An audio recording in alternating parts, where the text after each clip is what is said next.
Hello and welcome to LEGO Transformers Generation 1 Shockwave.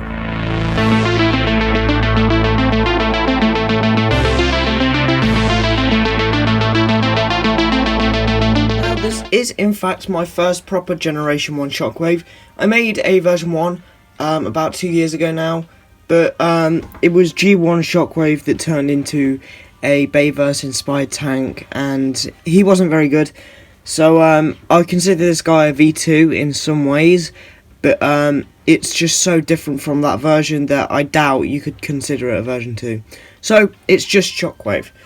But obviously, because he's a gun, he has to have this little stand here, but you can just take it off from under there, put that to the side. Just make sure that doesn't come out of place. Take these, we'll get into these later. They're just a very simple accessory. But yeah, I'm very pleased with this Shockwave, and one of the main reasons is his transformation. If you look under here, this guy's transformation took quite a bit of time to figure out. Definitely more than, say, Soundwave. Soundwave's transformation was relatively easy. But I've never been good at a Shockwave's transformation, so I sort of wanted to do it. Now, obviously, because it's Shockwave, and because of how I've built him, you can see his head. But I like how the horns sort of blend into the filled out top. But other than that, my only real complaint is the little gap there, and how hollow it is here. But it needs to be hollow for robot mode. I don't know if I've said this already, but this guy doesn't parts form whatsoever, and I'm very pleased with that. I don't know why, but I just really like this sort of pinkish sort of ray there. I don't know. It's very cool. You have his chain dangling here for obvious reasons, and that would be like, for example, his sort of wire he has in robot mode. So these will obviously be explored in robot mode, which we'll now get into. Well, actually first, these here, I would just consider these Energon cubes, because I needed an accessory to go with this guy. So yeah, now we'll get into transformation. So, Shockwave here.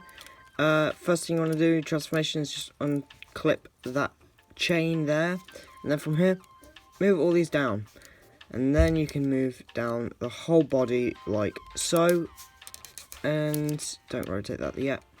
We'll sort out the legs first. So what you're going to want to do first with the legs is split them, move them round, move up the waist at the same time. Move up the waist at the same time, move that down, same on that side. Then let's get into how to properly transform the legs. So with the legs, you obviously don't need to parts form, they just sort of naturally fell off, and it takes time to actually do that, and time is the one thing I don't really have. So with the legs, what you're going to do is just sort of slide down that bar piece there. Very simple but effective. It would be a very unique design for someone like Sunstreaker, who is on the list. So if anyone's watching this and they want to make a Sunstreaker, if you use this leg technique, you have to give me credit. I'm going to be using this technique quite a lot in the future. But yeah, there's the legs. So we'll just reattach his body. This piece here doesn't need to parts form, like I said, so you can just lift it up, move down the arms. This one needs a bit of a push in, and then push them round like so. That one can rotate round. Take this chain, just plug it into the top of the arm, come round to the front, rotate that round, rotate that around.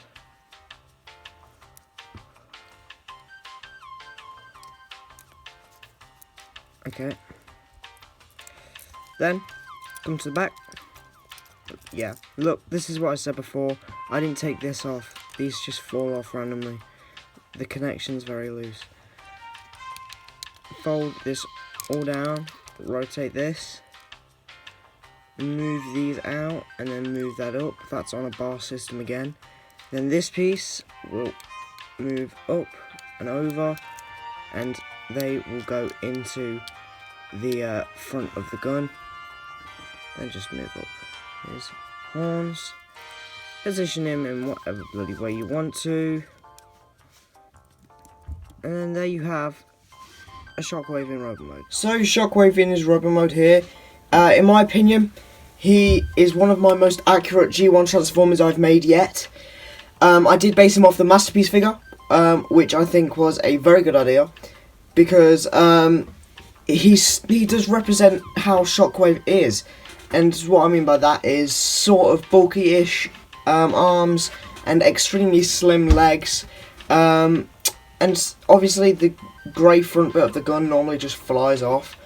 But I did want to, like, sort of make it actually transform, instead of just pass form it. But, if you are one of those people that would prefer to take it off, 1, you're crazy, and 2, this is how you do it. Simply just unclip it there. Once you've done that, then you've got the illegal version of Shockwave. The one no one wants. Although he does look really good in this mode. But I obviously prefer this one. So, put that on there. That folds over. I think that is great. I do think this guy's really good. I'm very proud of him. I don't know. There's something about him. It just looks really good. Obviously, like I said with my Bayverse Shockwave, I did have to use a chain here instead, because I don't have any tube pieces and I don't know where to get them, and I can't exactly order anything online at the minute, so yeah. Now this hand here is similar to the Bayverse Shockwave, but I actually had several hundred arm designs for this guy, and this here, like this arm piece here, this was like a last minute change just before I started recording. But yeah, before it was one of these pieces, and it created tension with the transformation. If it would just focus. There we go. Yeah, it was one of these pieces before, but it created tension, so I sort of just didn't. Now, an issue I had with my Soundwave was his legs. They couldn't kick forward without sort of making tension between the brakes. But these ones sort of look like they have the same issue, but if you just rotate the leg, there is your kicking motion. Also, my only other complaint is that there we go. My only other complaint is that you can see all the working in this leg, but you know what? I'm not too bothered about that. As long as you can get a kick, I guess it's fine. Rotate. Alright, great. What? That has never broke on me. What the hell? Okay. Well, I'll fix Shockwave. I'll fix him up, and then we'll wrap up the video. So, that was Generation 1 Shockwave. I loved making this guy. He was such a blast. So, I would have done instructions for him before I realised I hate making instruction videos, and they are not fun whatsoever. But either way, yeah, I just hate making instructions, I guess, and I never will again. So, there's my explanation. I didn't really need one. Oh, I've run out of Pepsi. So I'm going to go nip to the shop, and I'll see you in my next video. Goodbye.